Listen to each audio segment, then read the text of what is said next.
Alright guys, so here's the solution for the character flipping problem some people have been having. Let me describe the problem real quick.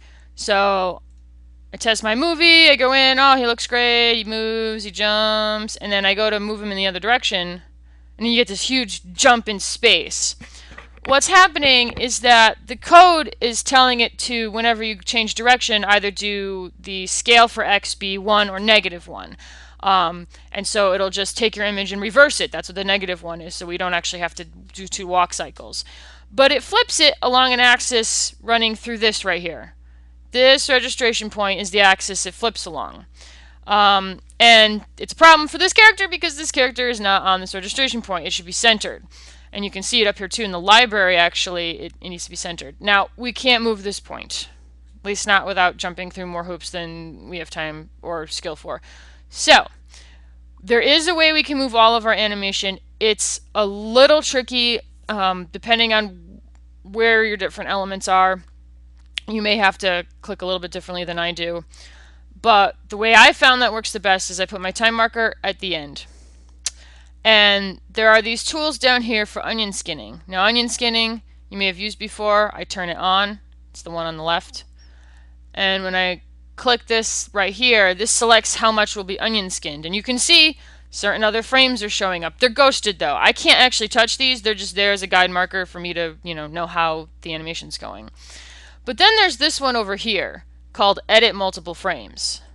When I click on that, now everything is actually editable, if that's a word. So you can see, there we go, and actually you can see different parts of your timeline getting selected as I click on different things. So we want to have Edit Multiple Frames and Onion Skinning turned on. And I'm going to click this and drag it all the way out. Zoom out a little bit.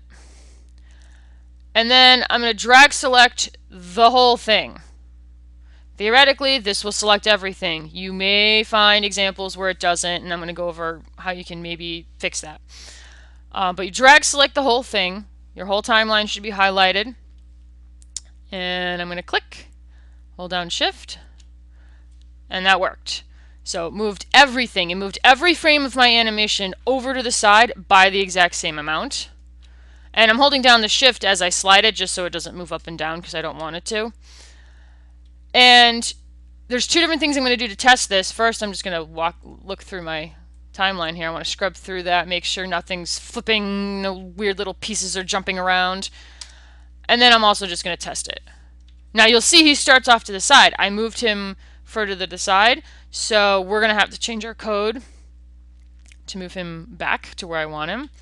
But you'll see now this is working properly, right? He's flipping along the axis we want him to. There's no huge jumps in space, so that's good.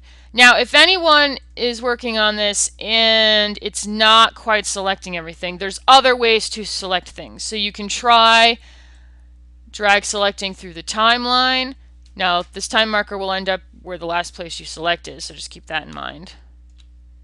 Alright, that works okay. You can try drag selecting in the other direction, and so it selects them sequentially through the timeline. And you can also try from the top to the bottom to the top. These different directions of selecting things may help you get all your pieces. But you want to make sure this whole timeline is selected. Some of you have very long timelines with lots of frames, so once you're done selecting, you kind of want to do this. Make sure that everything is selected. And if it's not, just undo until it's back to where it was. Because, and worst case scenario, right, you might have to do one segment of animation at a time. First you do the still segment, and then you do, come on, there we go, the run segment, right? It's a little bit of a pain, but this is why we like to keep things this organized, so you can do different segments. Obviously, the best case scenario is when we first make the movie clip to make sure the character is centered where we need him to be, but there are ways to fix it. Alright, so just be very careful when you're doing this. It's a very good way to get everything messed up if you're not careful, but if you are careful, it works and it solves the problem.